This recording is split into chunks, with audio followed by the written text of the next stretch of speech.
Hello, everyone. This is Mr. Hunia for your e-learning day, and today we're going to be going over job and education classifications. This is just part of in the realm of financial fitness, where you talk about where your education and your job line up with the lifestyle that you want to live in terms of the amount of money you make. And we're just going to talk about just realistic expectations and the realistic nature of these things in terms of what levels are available to you as you go into the world.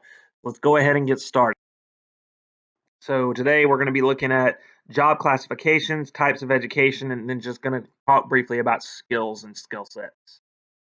So, um, through the education classifications, the first one we have is the GED, which typically stands for General Education Diploma or General Education Development. And this is good for people who did not finish high school. So, if someone did not finish high school, typically they can go for their GED. Now, the thing about it is that with the GED, it is not a high school diploma.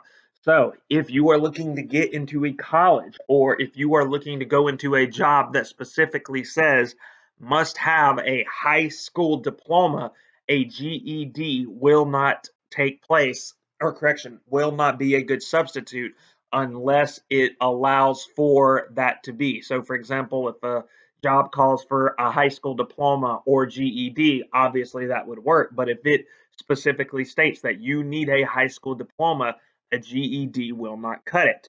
But GEDs are good for those who are looking to further their education and get into college.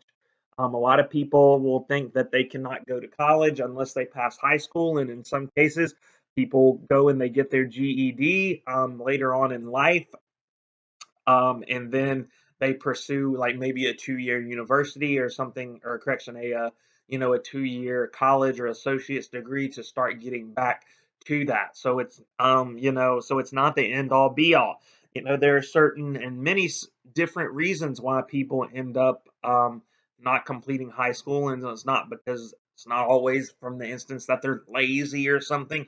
Sometimes life just happens. There are people who end up having to take care of family, and completing high school just isn't on the list of goals for them at the moment. So it's one of the things where, once again, making sure that you complete high school is very important, because if you do wish to pursue college, oftentimes that will qualify you for scholarships and things like that, having that high school diploma instead of having to worry about going through the process of getting your GED and then trying to pay money for college that way.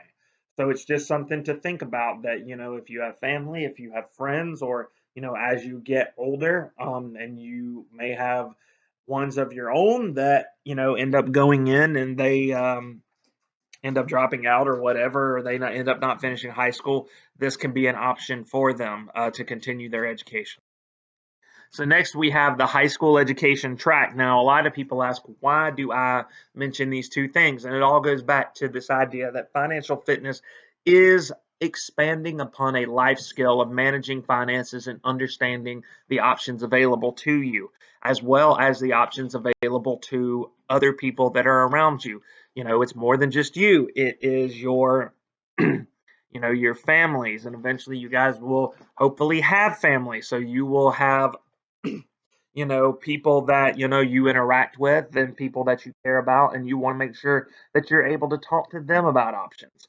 So here we have your high school diploma, which certifies completions of high school, and it holds weight for jobs requiring diploma, as I mentioned, as well as scholarships. Then you have what's called the occupational diploma or certificate, which is focused more towards job placement after high school. And most high schools that offer these types of programs are there for students with disabilities. So it's not an actual diploma, but it's more so geared for students with disabilities who may not necessarily be taking the college route, but they will be going into the workforce and putting the skills that they learn in these classes to good use. All right. Next, we have the college aspect. So you have your associate's degree as well as your bachelor's degree. Associate's degree typically takes 2 years to achieve, is typically achievable at tech schools as well as community colleges. York Tech being a fine prime example of South Carolina institution, and they typically require a GED or diploma to get into college. So typically, to go to these types of colleges, you will want to have either your GED or diploma. Now, for the bachelor's degree, it typically takes 4 years to achieve, and you typically think of this like a bachelor's of arts or a bachelor's of science, things of that nature.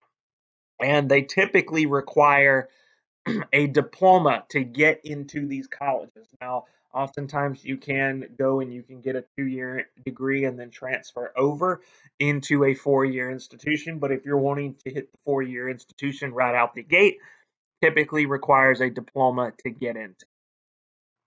And then there's also post-secondary education for students with disabilities. There is a movement that has been taking place over the last 7, 8, 9, 10 years or so, where they are offering college opportunities that exist for people with cognitive disabilities. This has not always been an option for a lot of people who have cognitive disabilities, intellectual disabilities, and developmental delays.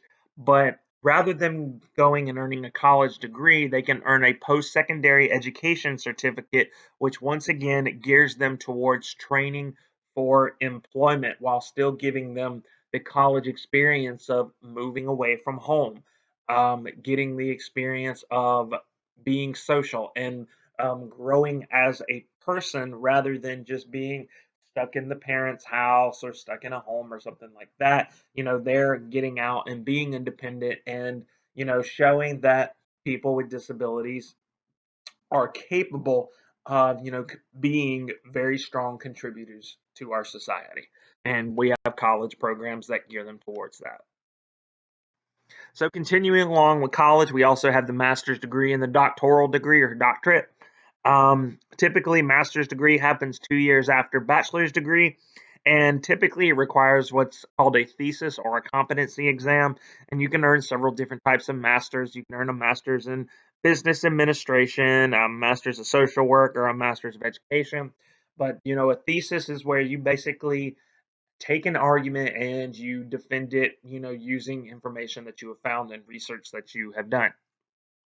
Then we have the doctorate degree, which is earned after the master's degree, and it depends on the track that you take.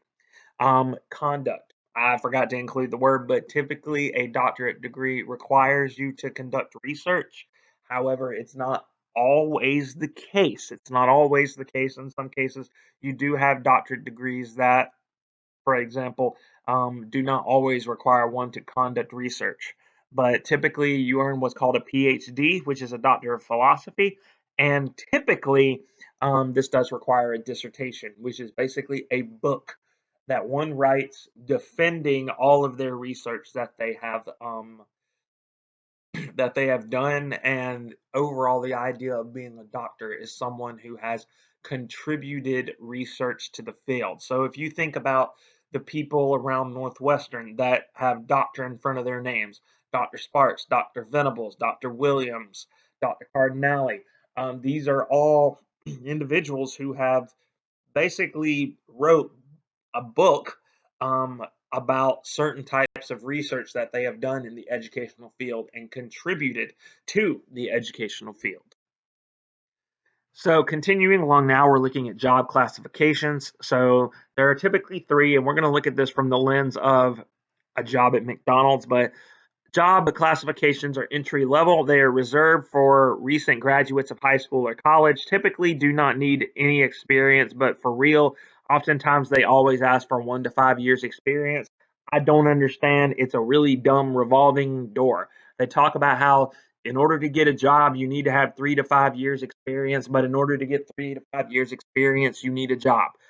Once again, I don't understand it. I think it's dumb, but it is the game that we play, and oftentimes there's internships and stuff that gives people that 3 to 5 years experience. But oftentimes this type of job has the lowest pay. You're at the bottom of the totem pole. So if you think about an entry level job at McDonald's, you're a crew member making $8.50 an hour. Okay, you are at the bottom of the totem pole. You are not making the most amount of money. Next, we move into what's called a mid-level, which is where we see an increase of pay, and then you're assuming more responsibility. And typically, this happens maybe after 10 to 15 years, in some cases, as much as 25. But let's be real. 10 to 15 years is on the higher scale, but this is where you're starting to assume more responsibility and make more. So, for example, at McDonald's, a general manager, maybe this person is now moving into a mid-level job where they're becoming a general manager. And on average, a general manager at McDonald's makes about 55K a year. So now we're moving up from making 850 an hour to now we have 55K a year. Notice that this is a year. So now you're seeing that this person is on salary. In other words, they're not making money per hour. They're making the salary, and that may also come with some benefits. Then we have what's called senior level jobs. This is the highest pay one can have. It is the most responsibility, and typically more than 25 years, sometimes even in the case of 20 years. This is the person that is at the top. They are holding the higher level jobs. So, for example, a franchise owner, a senior director, an account director over at McDonald's typically makes around 99,000 to 175,000 a year. Okay, so as you see, the amount of that these people are making is really high, but at the same time, they hold the most responsibility and are making some of the biggest decisions for the direction of a company. And then also we have what's known as the freelance and entrepreneurial route. And this is where you work for you, creating your own business or selling your own skill set to make money. So anyone can do it. So for example, you have websites like Upwork, Uber, Lyft, Fiverr, Etsy, eBay, Tackle. These all promote the entrepreneurial vibe. And what the biggest skill set that you have is basically the ability or what this type of work requires is the ability to market and network your skill set. Basically, being able to reach out to people, talk to people, and basically sell yourself as an individual that you are the one for the job and that you can take in clientele. So another just a little quick thing that I want to mention is hard and soft skills. Hard and soft skills are also known as human capital, and this increases your employability. Your hard skills are measurable and they are things we can physically see. So when you see something on a resume, can type at 35 words a minute. We can see you and measure that you're typing at 35 words a minute. If the job says that you must be able to lift more than 75 pounds, we can see you lift more than 75 pounds. Okay. So these are skills that we can measure and that we can physically see. But you also have soft skills, which are harder to measure and typically are more intrinsic, i.e., the ability to be a team player, the ability to show empathy towards coworkers, the ability to, let's say, the ability to provide excellent customer service. These are all very, very subjective skills, but these are skills that employers look for. The ability, for example, to be to adaptable in different situations. This is what employers really look for because at the end of the day, anyone can be trained in the sense of hard skills. We can work you up to where you can lift 75 pounds. We can train you and work you up to where you're typing at a certain pace. We can train you to do certain tasks. But the big thing is are you going to be a team player? Are you going to be adaptable? Are you going to be a person that represents this company from the standpoint of controlling your emotions and the ability to represent? And that is one of the reasons why soft skills are considered some of the best types of skills to have, especially in the current world.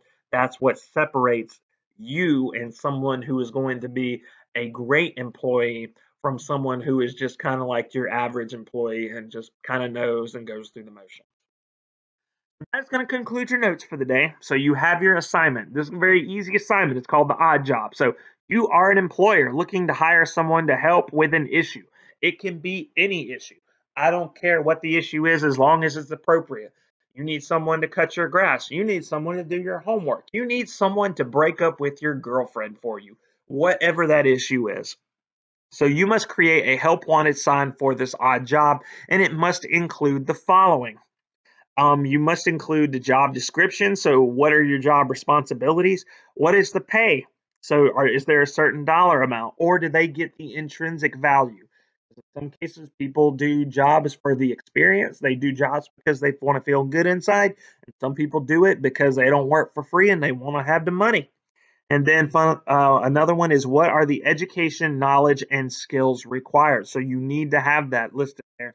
And then finally, how to apply. Do not put your number down. Do not put any personal name, email, or number down on this. Okay. So that's another thing. And then I also did not mention, but make sure to include some sort of graphic, picture, something of that nature. Okay. So go ahead and knock that out, and you will have until Friday to get this done. Remember, Friday is going to be our makeup day. So if you do not get this done, you will be asked to complete it on Friday during class or in your home time. But good luck, and I will see you guys when I see you again.